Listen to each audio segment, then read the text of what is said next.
मी बाळासाहेब बागुल, भारतीय लघु संरक्षण अध्यक्ष.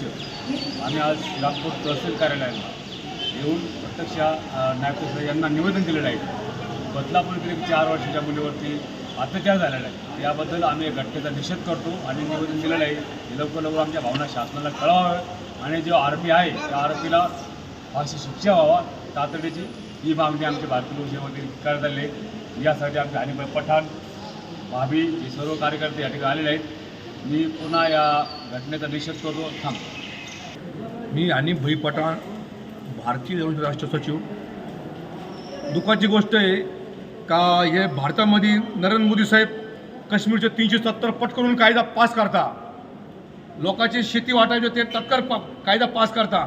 माझं म्हणणं आहे जो महिलावर जो अत्याचार होतो त्याच्यासाठी फाशी द्यायला तुम्हाला काय करायचं, मग ते कायदे लोक कायदा करायला काय फरक पडतो तुम्हाला तात्काळमध्ये. म्हणजे हे भारत माता म्हणजे सगळे आमची आई बहिणी, आमच्या आईवर देश चालतो, मातावर सगळं चालतो. आणि तरीसुद्धा मला वाटतं म्हणजे कायदा बजाव तात्काळमध्ये नरेंद्र मोदी साहेबांनी त्यांना फाशी नाही दिली तर मला वाटतं तात्काळ आमचे जे आई बहिणी आहे रस्त्यावर उतरून नरेंद्र मोदी साहेबांचा निषेध करायचं थांबणार नाही. आणि मुख्यमंत्री साहेबांना आमचं आव्हान आहे 4 दिवसामध्ये फाशी द्या, नाही तर भारतमध्ये काय काय घडण याचे परिणाम तुमचं हे सांगतो मी. जय हिंद, जय महाराष्ट्र, भारत माता की जय. हम सब एक आहे.